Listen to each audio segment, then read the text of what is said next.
We're going to be live streaming now. At least the fuel thing for him. She tried calling the chair to press it. No, just kidding. Yeah, sorry. Tana did it on purpose. Order. Recording in progress. Asking that a volunteer. Okay, here we are, 3:30. Thank you very much for joining us for the June 26th Regional Board meeting. And I would like to recognize we're holding the meeting on the traditional territory of the Tla'amin Nation. We have an agenda in front of us. Corporate Officer, I understand there's one item to be added. Yes, thank you, Chair. So for item 17.1, closed session, we'll be adding section C, labor relations, to the motion. Thank you. And then an addenda has been added since it was originally published to address the item from Committee of the Whole as 10.11, but that's in your package. In our package. Great. So with that minor change, would somebody like to move acceptance? Director Elliott, Director McCormick beat me to it. Thank you. Yeah. McCormick. All in favor? Opposed? Motion carries. Adoption of the minutes of the June 5th regular board meeting. Any errors or omissions? Seeing no hands. McCormick, good board. Thank you very much. All in favor? None opposed. Motion carries. We have no delegations, no unfinished business, correspondence. Chair's reports to that. So, May 31st, going back, so that was after our last board meeting. I had an iced tea meeting, and we heard about the advocacy for long-term financial support from the provincial government.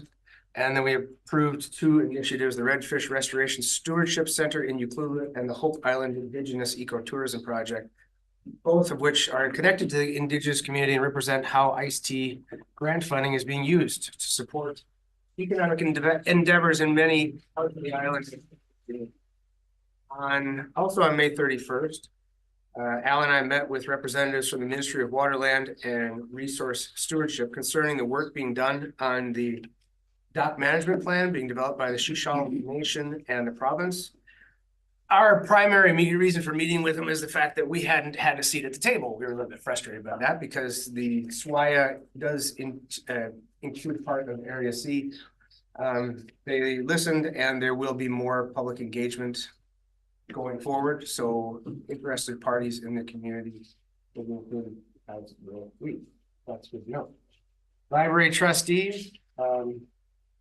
All sorts of neat things happening at the library recently and in the upcoming months. Arthur Arnold was recently there telling stories about his life as an international conductor. Betty Wilson from the Tla'amin Nation will be offering, she may have already offered it, I don't know what the date was exactly, an intro workshop into Ijutham for local professionals. And coming up this summer, there will be speakers discussing humpback whales, crab fishing, wildfire risk reduction. And there's a tentative booking for Patrick Lucas, who is a documentary filmmaker who works closely with Indigenous youth programs to build mountain bike trails. So that should be an interesting presentation. June 12th, Stillwater Community Advisory Group. We had guest speakers from Western Forest Products in to discuss the forest resource plan, which is being developed with the local First Nations. So they're taking a kind of a holistic look at the entire area and all those people who operate within the area to make sure that everybody's kind of going towards one common goal. It sounds like a really ambitious project, and I think it could be something quite valuable in the future.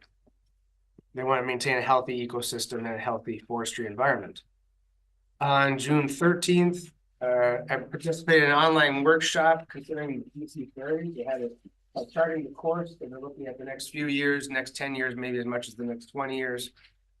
And what can be done to improve the experience for those whom we represent, both now and in the future. It was a good opportunity to bring light to some of the issues that we are facing in our region, and hopefully they were listening. We're going to put together a report and bring it back to the higher ups at BC Ferries. On June 18th, there was the Mayor's and Chair's Hazard Update. We've been having these kind of regularly, especially now that we're getting more into drought and wildfire season. And that's basically what it is, to give briefings on the drought and wildfire. We're doing pretty good around here. The recent rain has kept our river levels up at a reasonable height, but There is a lower snowpack than we're used to, so we're not exactly completely out of the woods. But right now we're holding steady, and with the recent rain outside, that's always a blessing. On June 21st, I attended the Indigenous Day celebrations out at Tishosum.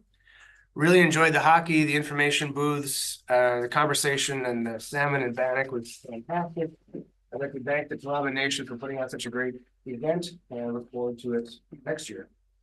And then yesterday, I traveled down to Sechelt to do another BC Ferries meeting. This was with the BC Ferry Authority, so they gathered representatives from a number of interested organizations, and primarily Lower Sunshine Coast. I think I was the only one that came from up here.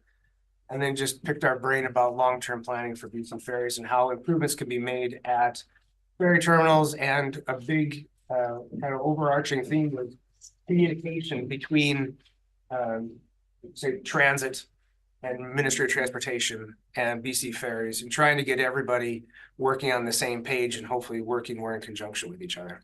So that was a big one that was heard around. They had two big tables working towards this, and a lot of people were pushing for that. So anything they can do there would be fantastic. Let's go up to Director Lennox.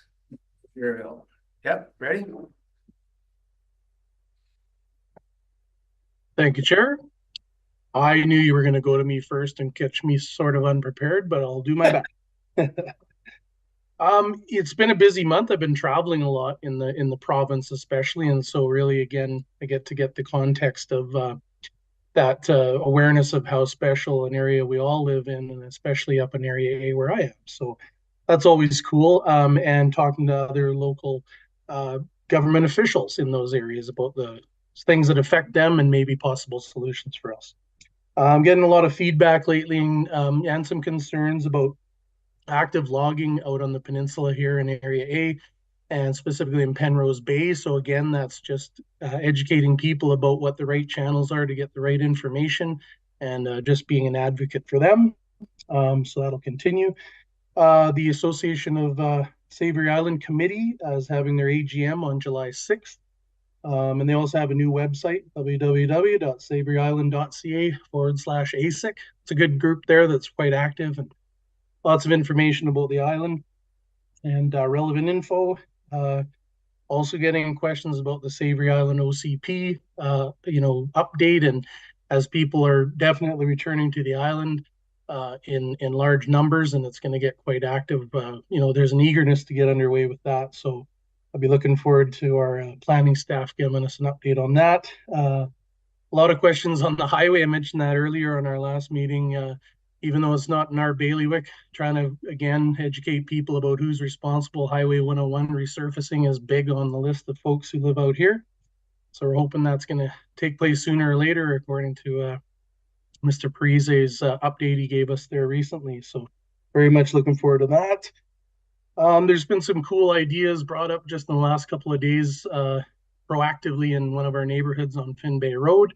About safe access for pedestrians and children, and near our park there. So the cool part is it's local business people that are newer to the area, and they're offering some labor, materials, exploring ideas. So I love that type of stuff. So I'll be working with staff to try to flush that out, and obviously with Moti and whoever else is involved. The London Community Society Building Committee is not hounding our staff, but checking in with them regularly. We're, again, super eager to get that project underway, and I know there's all the things that have to be in place to make that happen. So they've received a recent update, and again, we're hoping to get shovels in the ground eventually. And some feedback recently on the recent Department of Fisheries and Oceans Minister's announcement of extending open pen salmon farming aquaculture until 2029, which is very disappointing for many people. I know it's not, again, in our bailiwick, but these are the things that are really important to people. So again, it's going to be a busy summer coming up. So that's my report. Thanks. Thanks. Correct me if I'm wrong, but Lund Days happened in the past month. Is that correct? I think I was able to report on that in our last meeting. Oh, sorry about that. No, it's okay. And it's a different iteration every year. The Chowder Festival was on the first day. That was very successful at the fire hall, and then some activities down in in the harbor. Great. Director Fall. Thank you, Chair. So last month had a few things, not quite as busy as Area A, it doesn't sound like, but towards the end of May, there was the Vicinity Island Nature Conservancy held an AGM that I attended. It was quite nice, and it ended with culminated with a hike to a small island right beside Vicinity that was purchased by the BC Parks Foundation, which actually has nothing to do with BC Parks. It's a society that acquires land, and they acquired this island, about 10-acre island, for conservation purposes. So they're going to work out a management plan to identify whether they, to what degree and how they may or may not allow public access, but it's conserved. So it's a very beautiful little undeveloped island. I think there's maybe one cabin on it, so it's very nice. Early June, I had a Vancouver Island Regional Library Board meeting. And the main item that I find interesting is the construction of the new library up in Masset at the north end of Haida Gwaii, with the Haida language lab that's going to be in that. So they had a groundbreaking ceremony. The mayor of Masset, who's also on the board, as a trustee on the board, was there and very happy. And there were representatives from the Haida Nation, both the north, the old Masset and Skidegate, I believe, were there. And they're, I think it's really going to be a positive thing. The library has been able to get some funding from the federal government.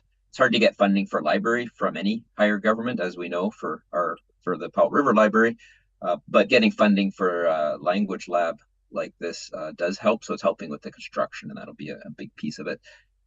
Also that same day was the Vicinity Community Association annual general meeting, which is always a big event because there's a lot of committees.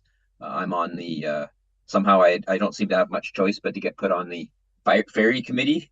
One of the island's trustees also gets put on the ferry committee, and it's been a lot more active this year, as you've heard me speak about, than it should be. But it has been very active, and I don't see it slowing down that much, but more to come on that. One of the big issues on Vicinity with the Islands Trust that may come our way to a certain degree is private docks. There was an issue of an individual or a property owner built a private dock with all the permits in place except for the zoning, and built the dock, and then it got stopped with the Islands Trust because it didn't conform with the land use bylaw, and there was some lawsuit that got started, and then it got paused because they applied for it. So it's a complicated process, and there's a lot of division.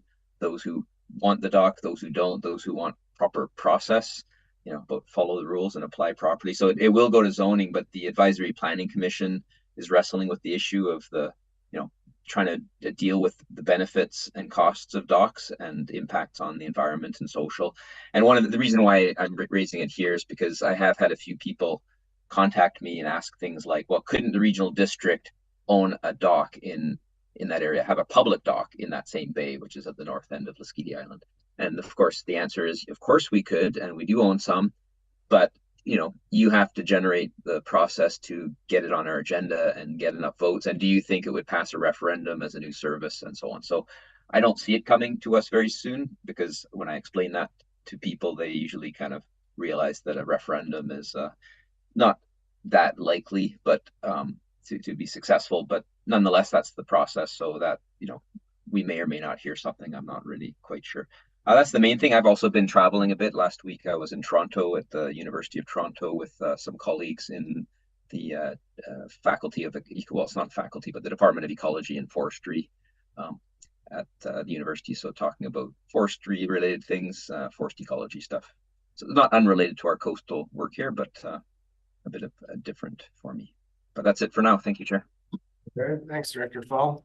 Just like Director Lennox mentioned, a lot of our work is education, isn't it? Providing, just telling people where they need to go to get their issues sorted out.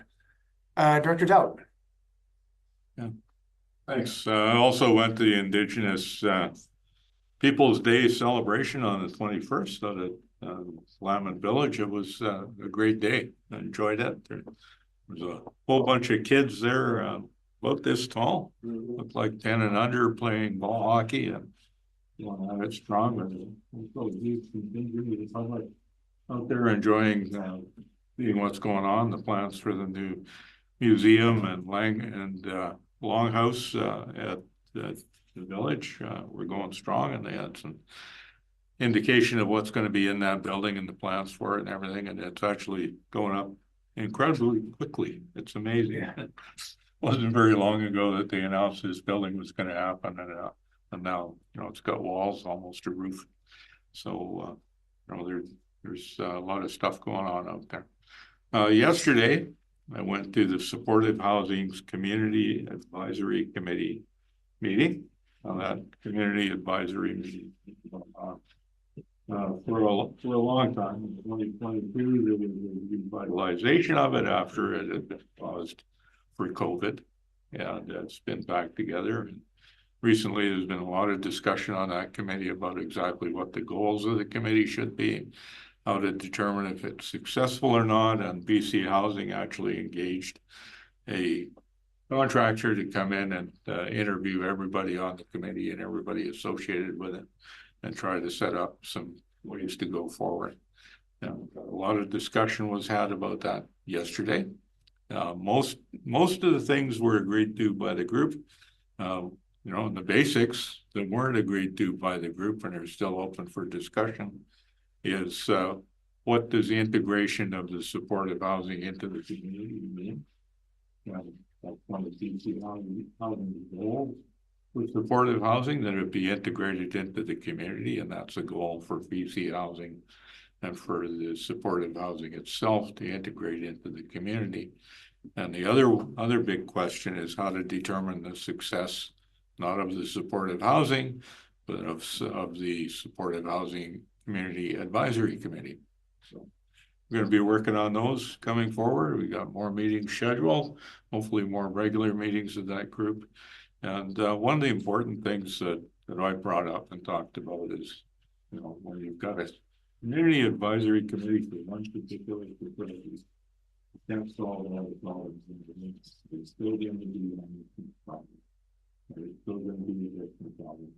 And those are part of the bigger world.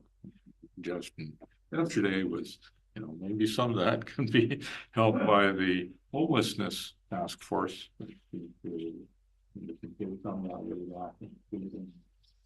Before the Housing Advisory Committee can concentrate on trying to work with that there.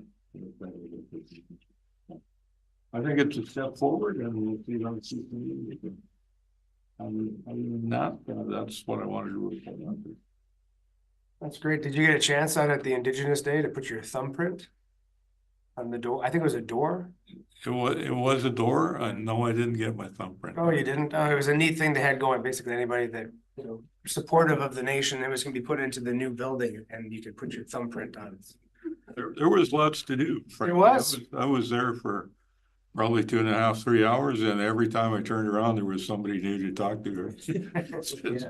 So I saw you there, Councillor Elliott. You know, it was just good bumping into all the people from the community. Nice day. Director McCormick. Thank you, Chair. Say it. Yeah, life on Texada is wonderful as it should be. On the 6th, I held the semi-annual regional district discussion night. That's an island-wide get-together where people come and raise topics and we talk about them. So among the topics raised were the community bus, dangerous dogs. These are all issues that we are familiar with, culverts and road maintenance and active transportation. On the 9th of June, I attended the Tinches annual general meeting. That's the Texada Island Nonprofit Seniors Housing Society, which was a fairly straightforward, rather boring meeting. But since then, I have a further story regarding Tinches. Since then, the presentation was made on the 19th to the Agricultural Land Commission, and they asked a number of questions. And they're putting together the information to have that response back to them by the end of this week. And the president of Tinches, Kathy Brown, sent me a little note that I would like to share, very short. Laura Rodden attended and presented with Tinches, Selkirk Mountain Forest, and Madrone Environmental at the Agricultural Land Commission hearing on the 19th. We all presented professionally and with passion. Laura and Cherise have worked diligently to prepare with great detail and accuracy on behalf of the applicant and community, as well as trying to assure the ALC that their mandate and standards are not being disrespected. On behalf of Tinches, I would work again with Laura and Charisse in a heartbeat. They're knowledgeable, respectful, and dedicated to the task at hand. So I thought that was really nice comments to hear from a community group. And it kind of underscores a principle that I've believed all along, Chair, and that is that when staff help the community, a win-win situation results. So that's something that we can all learn from. So it's a great experience, regardless of the outcome, which won't be known until July. On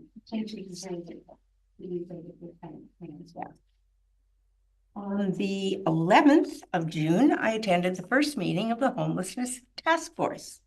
And there was, a lot of discussion about what the task force was there to do. And there's a distinction being made between, say, a housing roundtable, which looks at long-term solutions. This is more action-oriented, really with the goal of preventing an encampment situation.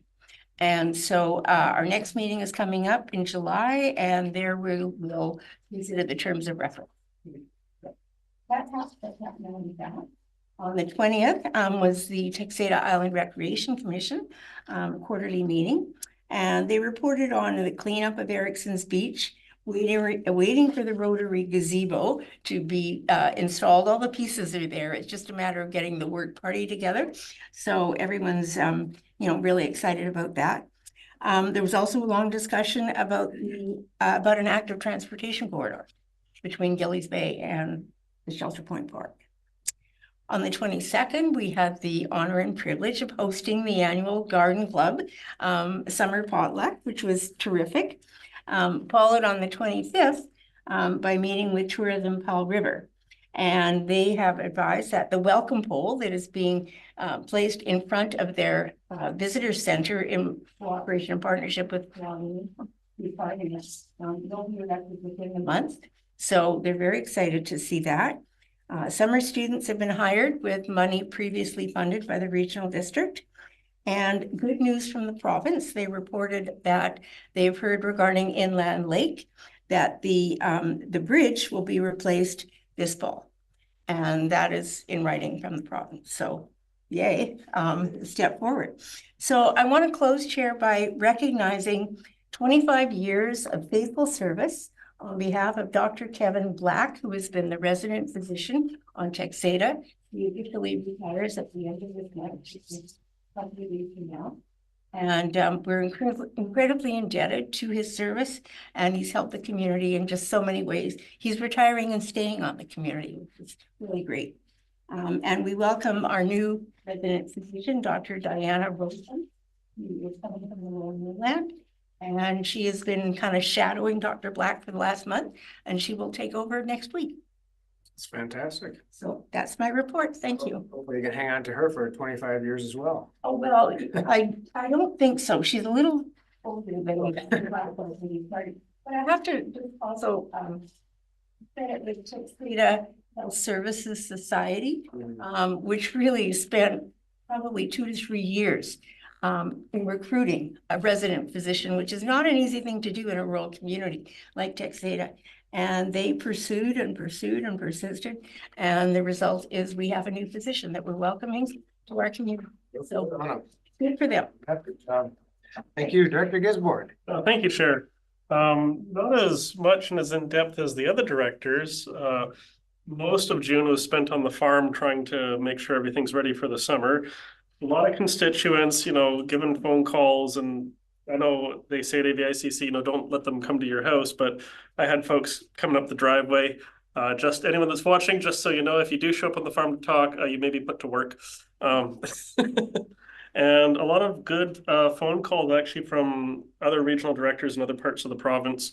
And of course, some concerning things that are going on. I believe, regional district of Central Okanagan is on strike right now. And so just good news on our end that, we don't have a strike and we don't have a lot of these other pressing issues. But that's really all there is to report from me. Just a lot of communications with the community, and also very thankful. Living in Paradise Valley is incredible. But yeah, mainly focused on the farm for a long time. Other than that, not a ton. Yeah, I think we're all pretty grateful for where it is a beautiful place. That's right. Okay. So June 21st, I attended Indigenous Days along with everybody else, the celebration out at Clahaman, as mentioned. One of the takeaways from that I found really heartwarming was the ceremony they did to recognize their fire department and some of the information they shared with the public when they were doing that. So they recognized all of their past fire chiefs and years of service, and they did an official handoff from the previous fire chief to the new fire chief, Byron Harry.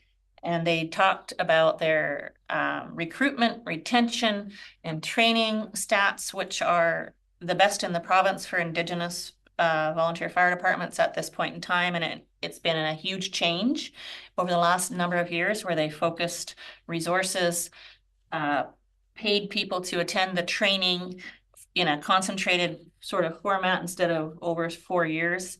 And they've now got well-trained, huge numbers, and they're just, knocking it out of the park with their fire department. It was wonderful to see.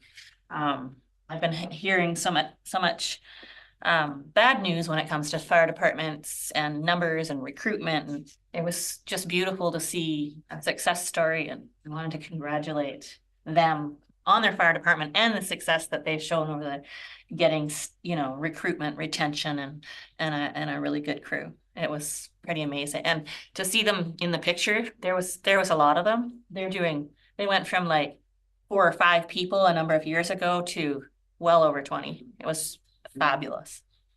The June 12th went to the Western Forest Products Stillwater Community Advisory Group, and they had a huge chunk of it dedicated to the folks who were doing the Emmonds Nation Forest Landscape Unit level type plan, and they went into a lot of detail around what's going to be part of that plan, and the areas covered are the community forest, the western forest, and all of the larger forest company areas. Woodlots and private lands and things like that were not included, but the crown lands of any size were, so the BC timber sales, all of those types of things. They are focused on what they call a conservation network, and it's looking at various values and including them in the landscape level units. A lot of the current OGMAs, which is the old growth management areas, may get adjusted as a result of the plan. Western Forest Products believes that from their end, that a lot of what they already have going on is consistent with what they're coming with in the landscape level plans. They think there might be some shifting of OGMAs and so forth to address it, but the combination group of people that were working on that, they said the LiDAR, access to the LiDAR mapping was a game changer for them, and it was really much easier for them to come up with a plan that was working for everyone because they had that detailed level, and people seem pretty excited about it. So I was really happy to hear about that. One of the things that I wanted to focus in on that was, what was that?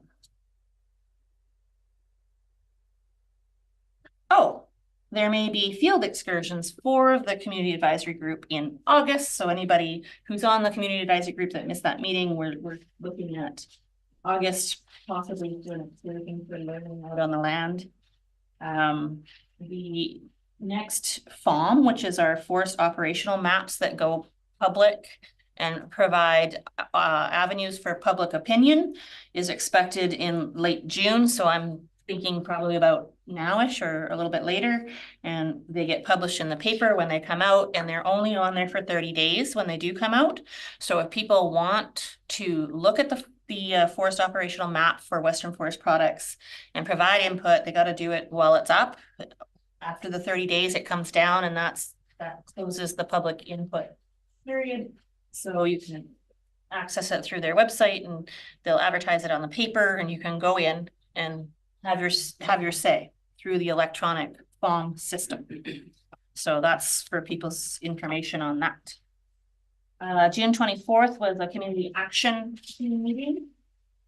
And there was our public health officer, Marie Patla was there, and she talked about all of the recent statistics, which are never great. We're not actually doing that good this year. Some of the things that I think the public might be really interested in, as far as how can they help, is that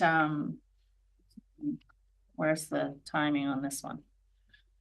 August 31st is International Overdose Awareness Day, and the community action team is looking for any businesses or organizations that might want to do something on that day to help raise awareness for international overdose awareness, to let them know, and they can put it in with their promoting of events for that day. And the whole point of the International Overdose Awareness Day is to help break stigma, raise awareness, all of those things. So if you're a company, an organization, an art gallery, and you want to do something on that day to participate in that day's events, you can let the CAT folks know, and through Lyft, they're housed at Lyft, and it will go in with, you know, some promotion of that day, and your stuff can go in with it.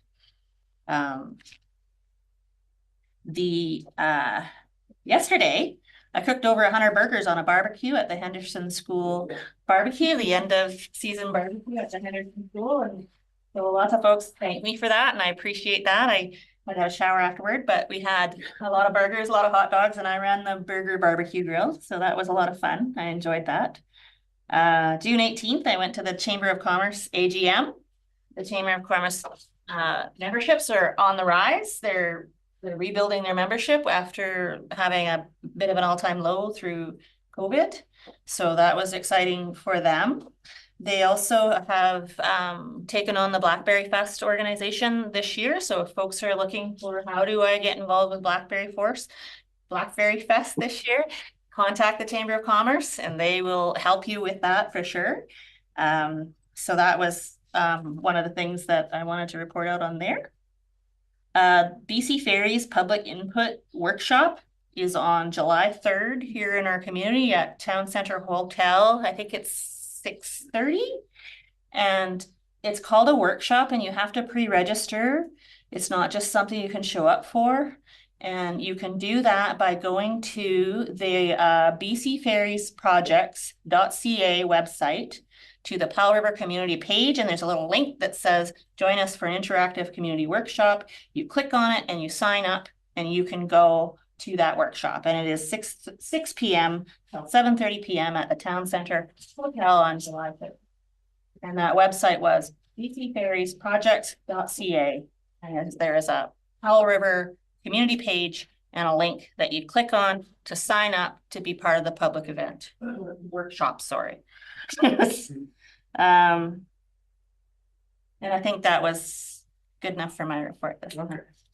Thank you.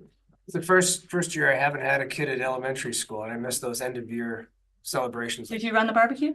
I have sliced watermelon up at the track meet, and done all sorts of. The trick I learned was, if you do 3 rows of burger, everything has big flame. If you do 2 rows of burger at one time, it doesn't do that. And it's just the way it goes. Too many burgers creates too much flame. You never thought you were gonna get barbecuing tips here today, did you? Thanks very much. Okay, done with the director's reports. On to the consent agenda. Would anybody like to pull? It's a big consent agenda. Okay, Director McCormick. Thank you. I have 2 items under 10.10. So there's 10.10.19 and 10.10.22. Okay, and Director Gisborne. 10.1. Okay, I don't see any other hands. So we have amended consent agenda. Somebody like to move it? Director Elliott, Director Gisborne. All in favor? None opposed, motion carries. So 10.10.19.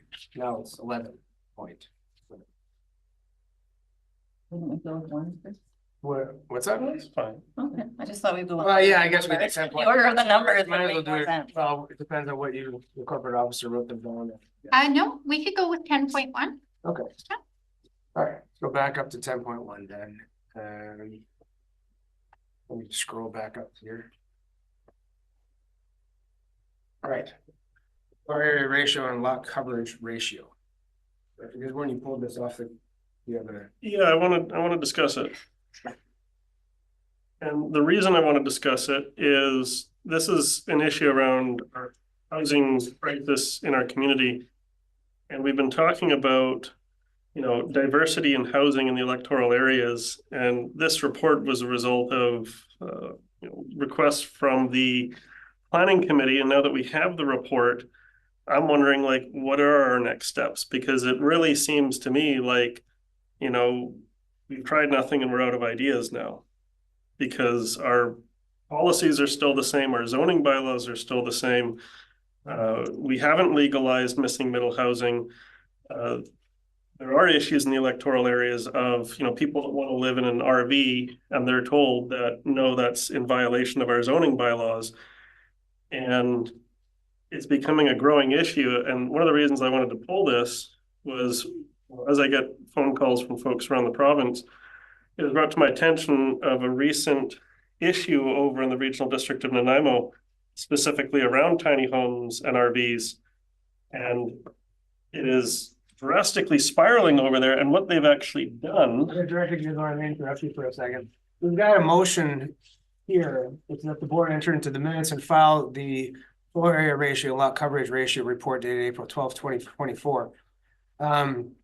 That seems pretty straightforward to me. It sounds like you're going in directions of well beyond the motion. And I don't know if you have an alternate motion you'd like to present in relation to what we, you know, and somehow related to what we have here, or Refer it back to staff if you want a motion. I mean, it's all been voted on and brought to the board level. If you can get a seconder, I guess, and then we could discuss it, but we don't want to discuss things before we have the motion on the table. Well, So are you making a right motion? now we have no motion on the table, so. Okay, well, somebody's got to make a motion, or otherwise we'll just. Well, it's up to the chair to decide if we want to have a discussion about a motion before we have a motion, but if you want to insist that we have a motion, then. It's just that when we don't have a motion, we have very loose parameters, and it'd be nice to have an idea as to where we're going here. Yes, Director Elliott. So Director Gisborne has suggested the motion of referring it back to staff. I could second it for conversation and then he could explain to us why he thinks it should go back to staff. Okay, so you have made the motion? Yes. And we have a second for Director Elliott.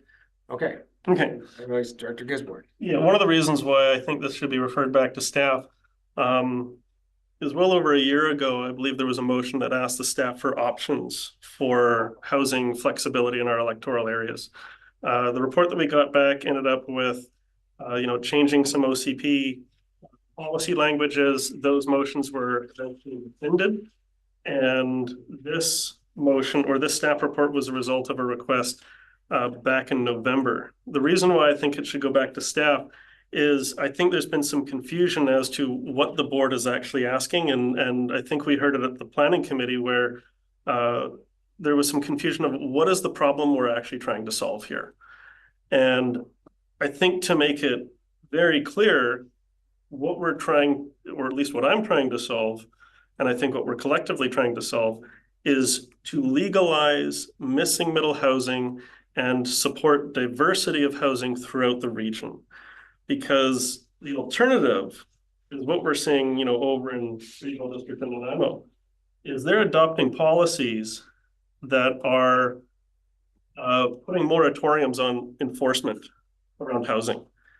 And if we end up in that situation, in Area B, we have a Nootka Street zoning bylaw, and the only thing that that zoning bylaw does is restricts it to one dwelling per hectare. And it's my knowledge that property owners up there have been told that that one dwelling per hectare also includes RVs and motorhomes. And now I've been hearing that that may not even be enforceable for some folks, because apparently RVs and motorhomes aren't dwelling units. And I'm trying to avoid what we're seeing in Nanaimo as an explosive situation where a lot of folks aren't coming and saying, hey, I want the illegal suite that I'm in to be legalized, because then they're going to identify themselves as someone who's living in an illegal suite. We have illegal suites in the electoral areas. They don't get proper addresses, which affects first responders. They're under the radar, so then there's issues around getting ID that says where they live, and that can impact how they participate in our elections. So my goal when it comes to this housing issue is, how do we legalize that missing middle? And the reason why I think we should refer it back to staff, and I'd be happy to have sit-down discussions with our staff, and we can hopefully come up with some kind of solution or some way forward, because as it is right now, if we just receive the report and put it on the shelf, and my constituents call me up and say, hey, what has been done around this housing file in the last 2 years, is essentially nothing to show for it other than what the province has shoved down our throats. So I think it should be referred back to staff. Okay, yeah. Corporate officer? Just for point of clarification, we currently have the floor area ratio and lot coverage ratio report dated April 12th, 2024. We referred to staff. But I think we need this to be amended to provide direction about and some clarity, because right now it's not telling us to do anything. It's just going to staff. I could clarify, or I can let everyone else speak if that works. I guess let's go to, well, if you'd like to clarify in very simple terms, Yeah. so that we know what we're talking about here. Yeah, to clarify, floor area ratio specifically around residential use. The staff report discussed it in a general use in terms of zoning bylaws.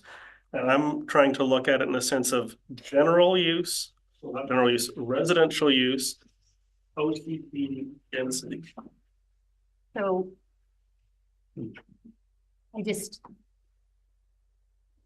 Residential floor area ratio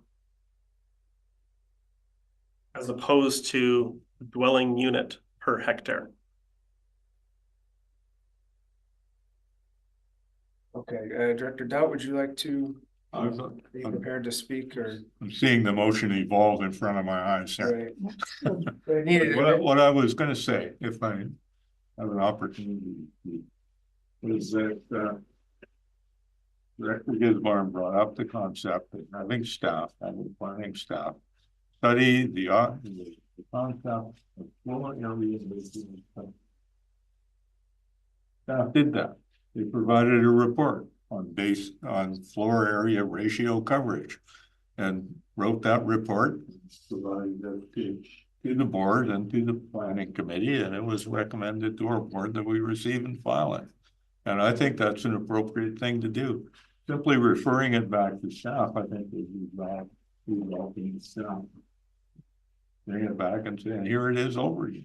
If what the board wants to do is direct staff to come up with some bylaws or policies discussing how to increase density throughout the regional district in the electoral areas, how to allow for trailers and tiny homes and all of those things, and we should have a motion saying that and instructing staff specifically what to do.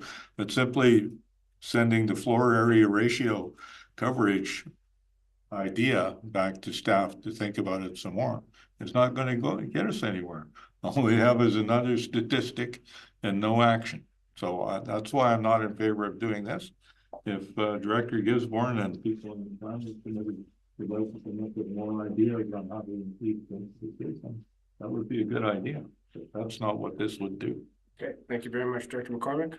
Thank you, Chair. I also have trouble with this because I believe it's a further report, not this report, that you want reconsidered. This report sets out the basics. This is what floor area ratio is, how it applies, where it works, where it doesn't, etc. That is what they were asked to produce, and that's what they did produce. So if we want more information, or rather to take that information and say, okay, we want to report on utilizing existing housing, then that is a further report that we would ask for. But Chair, I would also argue that a lot of that information is contained in the Housing Solutions Report that Ms. Roberts presented to the Planning Committee a few months ago. A lot of that information is already there. Now, floor area ratio is not part of that report. But a lot of other solutions for RVs and stuff like that are in that report. So I don't see any reason to send it back to staff. I would consider a motion to ask for a subsequent report on specific actions that you're looking to address. But just referring this back to staff, no, I can't support it. Thank you. Good, thank you, Director Elliott. And then Thank you. Director Lennox. Thank you, Chair. So I do understand and support the idea of trying to find ways to get more housing because we're suffering in that department. And I know that what Director Gisborne was trying to suggest was, can we use something different than what we do right now? And what we do is we regulate based on dwelling units per whatever, as a way we write our laws. And he was suggesting we stop doing that and use an alternative way, and that would be floor area. And those floor areas could be however many dwelling units you wanted to divide it up into. If they were tiny homes, it would be less floor area per, and you would have more. Versus number of dwelling units. He's thinking the number of dwelling units is restricting people to really big homes that don't house that many people, or at least families, right? And so currently people are setting up shop with RVs, tiny homes, and they're doing what they have to do to live. And we're not in line by having a lot of support that the folks that are doing what they have to do. So how do we get from people living illegally according to our laws to a way that allows people to live the way they want to live and also protects them on the health front and all of the other things, because we're not doing it right now and it's not working for people. So I don't know if that is a motion about a report, or if it's some heads getting together and clarifying exactly what we need staff to tackle. But we do need to get, at some point, some options that we can act on. And we seem to be struggling to get to that point. So I don't know how we get there, but I do think we should try to get there. And maybe staff can help us figure out what process we should use to get alternatives to things that we're not doing now that we could do to make life more legal for people who are trying to live in things that are not conventional at this point. Sorry, I'm going to interrupt you, Director Lennox. Ms. Rodden would like to speak. Thank you, Chair. I wasn't sure if you saw me. I'd just like to jump in to add a bit of clarity and facts to some of the dialogue that's going around. The regional district's done a lot of work to identify what our housing needs are. The board just accepted a housing needs report that was completed earlier this year in January. That report includes a number of recommended actions. In addition to that, as Director McCormick mentioned, Cherise Roberts completed a rural housing solutions report that the board accepted just a couple of months ago. That identifies a number of tools and options available to rural governments, like regional districts like ours. And from my perspective as a planning manager, and someone who interfaces with people in the community every single day of my job. I have conversations with people about where they live and that they'd like to build a home for their parents, or they'd like to build a home for their kids, or they'd like to build a home for an Airbnb to make some extra income and cover the mortgage. 95% of the regional district developed electoral areas, people can do that. We have no regulations. People can have tiny homes, people can have RVs, people can have motorhomes, people can build a cottage. It's very small percentage of our regional district where we limit that, and that's zoned areas. So in terms of flexibility for housing, we've got it. We've got more flexibility. I would bet that we have more flexibility than any other regional district in this province, because we're only one of two in the province that don't have a building bylaw and that don't have area-wide zoning.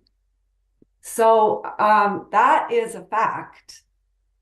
And we do issue addresses for emergency response purposes wherever somebody's living. And that's in our mapping program, and you can see it. You can go into the online mapping and seeing it. So there's some concerns here that really aren't based on fact. And we're doing a lot, and we do have people building secondary suites. We have people building accessory dwelling units. They shouldn't be doing it in all the areas they're doing it, because under the legislation, unless you have a property that's 1 hectare or larger, you really should only have one dwelling unit. And that's under the provincial legislation.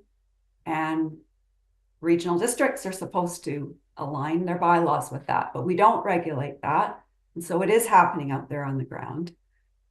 And floor area ratio, implementing floor area ratio in our zoning bylaws isn't going to address any of the concerns that people are talking about. So, I mean, things we're doing with nonprofits, that's helping to provide housing. And hopefully we're going to have 40 new units on Texada soon. But, Housing Hope is delivering housing in the city of Powell River through the Nest co-living housing. And the board's supporting all these things. But, we need to celebrate the success we have and the flexibility we have. But be mindful that we do need at some point to align our bylaws with what the province requires in terms of public health. And if you start having too many homes on one lot, you risk contaminating groundwater. And that's not sustainable. And the board strategic plan says to support diversity of housing and density in the municipal areas. That's where more dense development, multi-unit housing belongs. It's within the municipal boundaries. And it sounds like the Housing Task Force is looking at that. And, the report, we prepared the report, we can prepare another report, but that's up to the board. But floor area ratio, I don't think is going to produce any more housing flexibility in our region. Okay, thank you very much for your comments, Director Lennox. Yeah, thank you, Chair, and thank you, Ms. Rodden. I do think we have a lot of information in our reports, so that's good.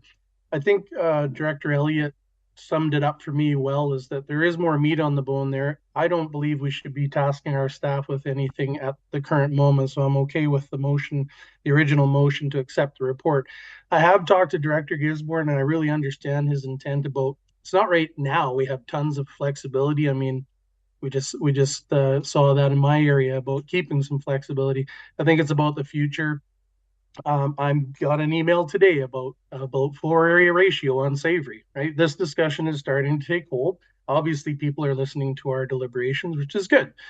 And I think Director Gisborne, you came up with an idea when we talked the other day about maybe just carving off a little subgroup, a small group, to help define what you're getting at, and I can learn from that too. And I think then we can just sort of come back with a very kind of simple explanation of what we want out of a report. Thanks. Okay, thank you. Director Gisborne, did you have one more thing to say or? Oh, I got many things to say. Well, keep it simple. We got other things to talk about. I'll try. So thanks for the planner, though some of those things may be interpreted as being political. Yes, for the areas that we don't have zoning bylaws, the regional district does not restrict people's access to housing. However, Area B does have zoning bylaws in some of its areas. So to say, well, a bunch of the people can do whatever they want, so let's just forget about the people that we are currently restricting access to housing, I think is inappropriate and very unfair. To be clear, up on Nootka, we have a zoning bylaw that says 1 dwelling per hectare. That applies whether it is a RV or whether it's a 10,000 square foot house. The reason why the motion to refer back to staff, I think is appropriate, is based from the input we had from Al Sebring. He said, if you are unsatisfied with what you get in a staff report, then you should refer it back to staff. The reason why I am unsatisfied with the staff report is that the staff report we got is in discussing floor area ratio and lot coverage ratio generally, how it appears in zoning bylaws, how it affects just structures in general. However, I will point out that the motion that was passed back in November was that the board directs staff to prepare a report on floor area ratio and lot coverage ratio to determine how they might impact OCP density and housing policies. That motion was specific for residential density and OCP policies. The report that we got did not address those issues. So we have areas where there's zoning bylaws and we have made missing middle housing in those areas illegal. And I'm so grateful that our manager of planning services just gave a really good reason why we shouldn't even have zoning bylaws in the first place. Because the areas that we don't have them, we're not restricting access to housing. And the areas that we do, we are restricting access to housing. That's a big reason of how we got into this mess of the housing crisis. And we can have all the reports and all the studies we want, but when it comes down to a property owner who has a property and they say, I can't even have a granny cabin on it, I find that very difficult. And I hear the planner saying that the province says you're only allowed 1 dwelling per hectare, but nowhere in the legislation can I actually find where it says that.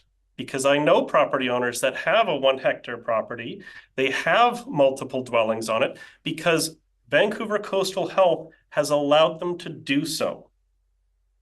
So I keep seeing this in the report saying the province doesn't allow it, but I can't find any legislation that specifies that you can't. What they do say is they limit subdivision size. I'm not talking about subdivision size. And I'm talking about trying to create a balance. So if we don't want to send this back to staff to, in my opinion, get a report that clarifies how this relates to OCP density and housing policies, then what's the next step? Do we have a housing roundtable? Do we establish a working group? How do we take action on this? Because personally, I have a house. I'm fine. But a lot of the people in our community don't. And it is getting increasingly challenging in other regional districts across the province. And really what I'm hearing is where we don't have zoning bylaws, we have flexibility, but in the areas that we do have zoning bylaws, well, sorry, you might as well continue to just keep building big houses and don't allow for, you know, housing flexibility. So. Okay. I'm seeing, well, everybody's up now. So Ms. Rodden, you want to go first and then Director Fall and then Director McCormick? Yeah, if I could share my screen, I have the Local Government Act, the section that speaks to 1 dwelling per hectare. Well, I'm okay with it, but I'm not in charge of the screen.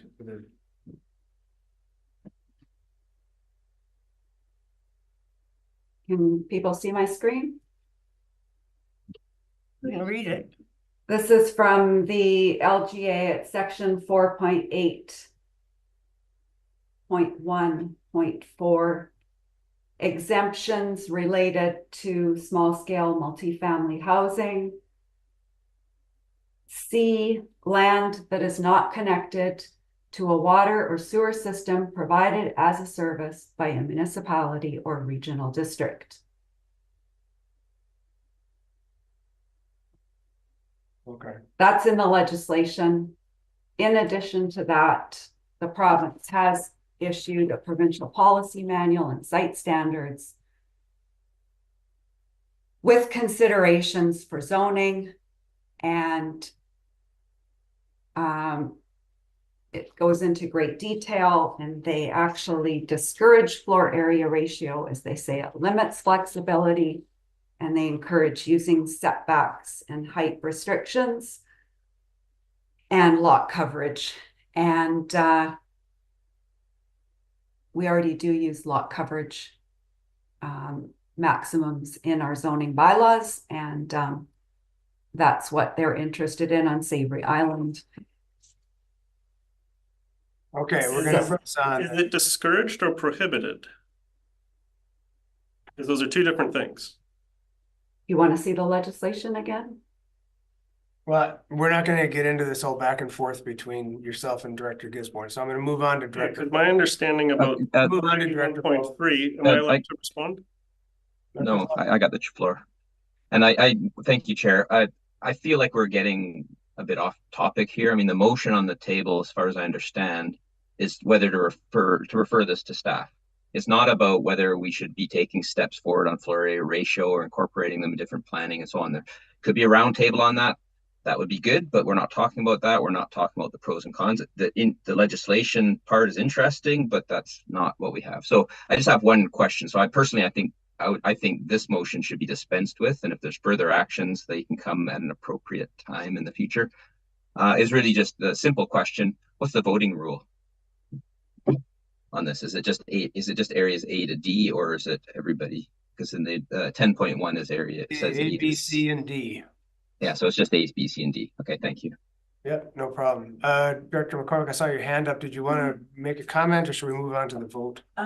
We should move on to the vote, but I'll make a very quick comment. And that is that I would make a suggestion to Director Gisborne that you didn't mention the part about the second part of the original motion when you put that on the table. So I would, offer to consider a future motion that you would bring forward to the planning committee, putting that as things that were not addressed.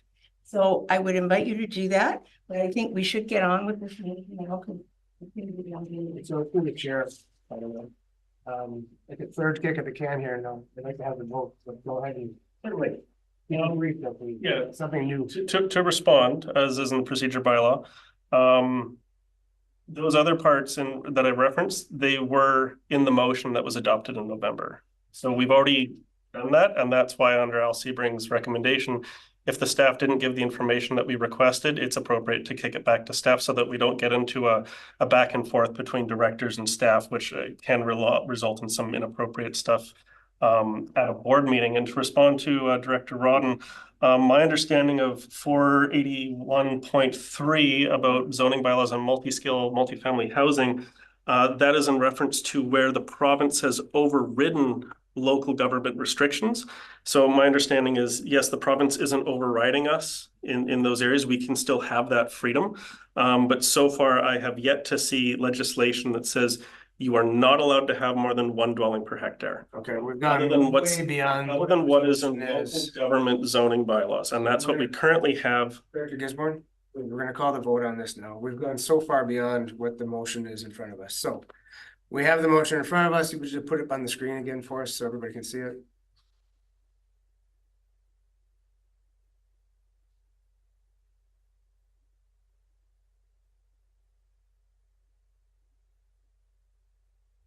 Is that, you took off the second part, I guess, there. Actually, that was not considered. Okay, that was, okay, so this is what we have in here. So all in favor of the motion? One in favor, all opposed?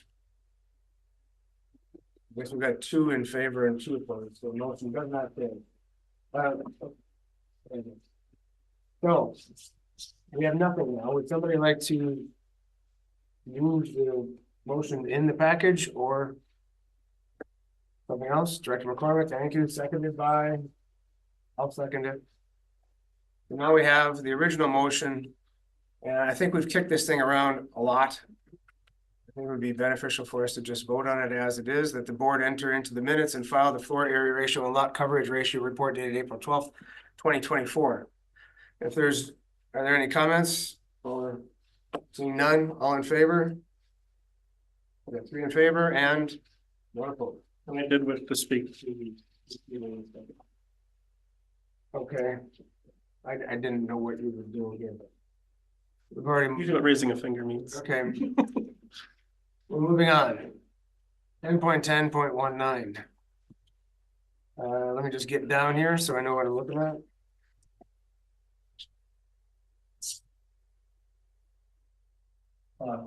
Wild Ocean Whale Society. Well, Okay. Wales, You want to make a different amendment. amendment to it? Okay, Director Gisborne. I know we look a lot alike. Okay, so the amendment that I'm proposing is to delete the words "and north of Powell River," because you'll note that 10.10.18, the motion above it, area A is respectfully denying the funding, and so 19 should only be for Texada Island. Seconded. So I guess, I mean, Yep, we yep. can vote on it, or can that just be, that was, That's Yeah. the main motion. That's the main motion. So moving the words in here, excluding that is considered the main motion, not an amendment. So okay, so We're we, good to go. okay, you made your own motion, so we don't have, it's not an amendment. It's changing what was in the package. Okay, so then that's what And I'm, is there any discussion on that? I don't see any. So all in favor? Any opposed? None opposed. Motion carries. Okay. 10.10.22. Yes, Director McCormick. thank you. There are 3 parts to this recommendation, and I would go to the first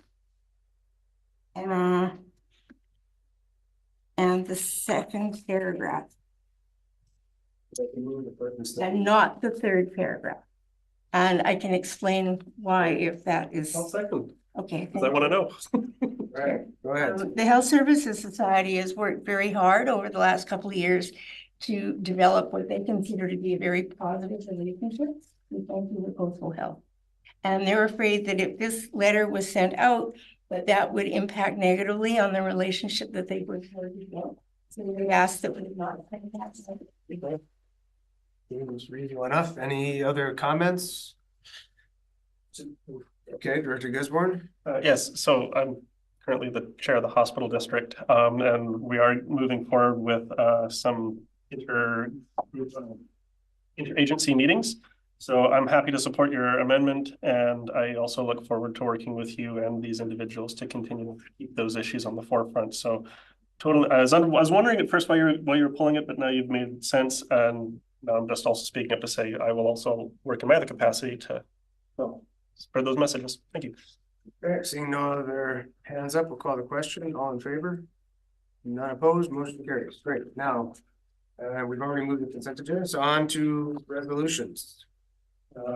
10-11. no, no, that's part of the. That's part of the consent agenda. Oh, sorry. We're on to 12.1. 12.1, financial assistance. The board respectfully deny a grant to Power Skating Club. Oh, and that was, oh, I thought that was because somebody declared conflict. Okay. Somebody like to move the motion? Director McCormick, Director Gisborne, any discussion? I didn't see that. Like I guess I went back and we found it, but I don't recall we're using the respectfully denied system request. Can someone help me with that? I think I was there. I just don't remember. And then why did we pull it instead of having it as part of the consent? I mean, It wasn't a unanimous vote. Ah, okay, Only unanimous votes that get in the consent agenda. okay. So if there's no other discussion, we'll vote on this. All in favor? Any opposed? 1 opposed. Motion carries. Bylaws 14.1 Myrtle Pond Water Capital Inclusion Charges Reserve Fund Establishment Bylaw Number 580-2024. Would somebody like to read that? Yes. I will read it out yeah, here we go. I move that the board give first and second reading to Myrtle Pond Water Capital Inclusion Charges Reserve Fund Establishment Bylaw number 580-2024. Seconded by Director Lennox. Any discussion? Seeing none, all in favor? None opposed, motion carries. I move that the board give third reading to Myrtle Pond Water Capital Inclusion Charges Reserve Fund Establishment Bylaw number 580-2024. Seconded by, again, Director Lennox. Thank you. All in favor? Motion carries unanimously. Sorry. And I move that the board adopt Myrtle Pond Water Capital Inclusion Charges Reserve Fund Establishment Bylaw number 580-2024. Seconded by Director Lennox. Any discussion? Dr. Gisborne. Yeah, I'll be real quick. This is understandable. Cost of everything keep going up. But I'd also just like to point out that the Myrtle Pond water system also is by a building bylaw that restricts housing. Of course, that makes sense because of the water system that is there. If we were to switch our systems of our zoning bylaw there, it would also mean that we would have to get a little bit creative in how we do our billing for Myrtle Pond water. But that is a bridge far away down the line.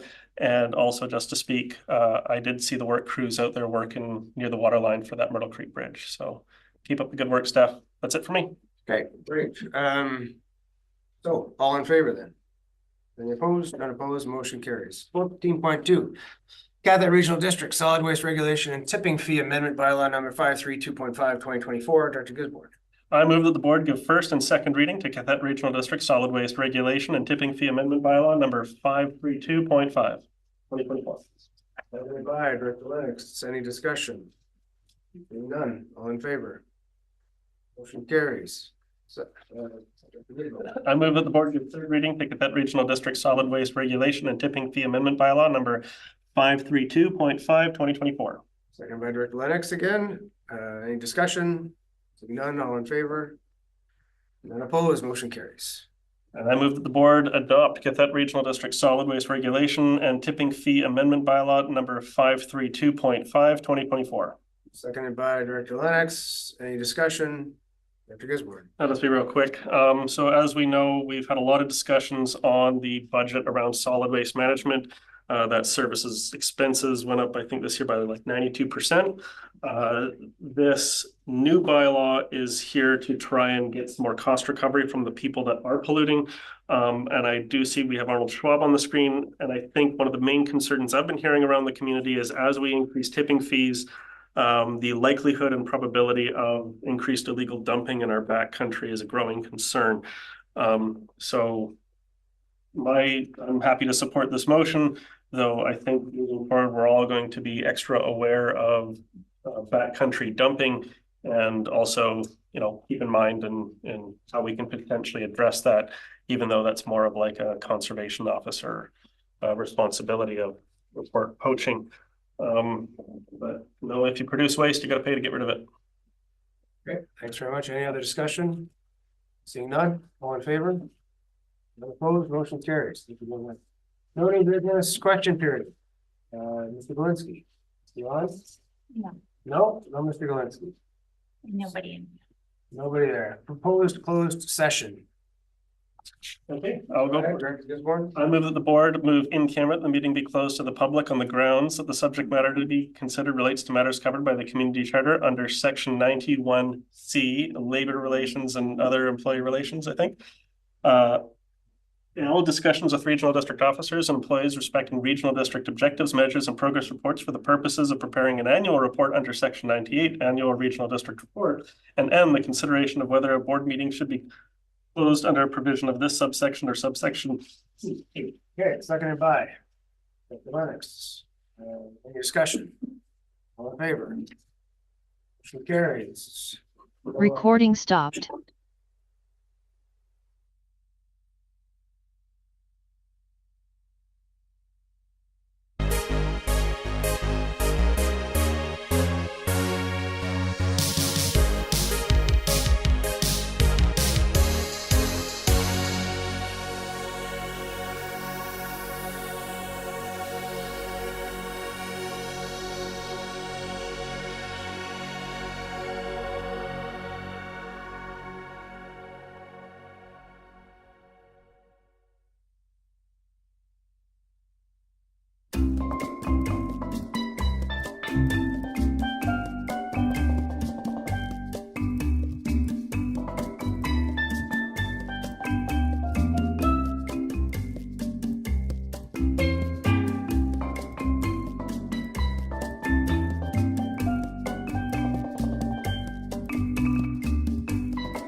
until that happens, then. we'll Usually do it. interrupts halfway through what you're saying. Recording in progress. Okay, welcome back. That was a quick in camera, and we'd like to rise and report that the board adopted the Catholic Regional District Alcohol and Fire Services Social Events Policy as required by WorkSafe BC following after careful consideration of legislative requirements, health and safety, and input from QRD Fire Department.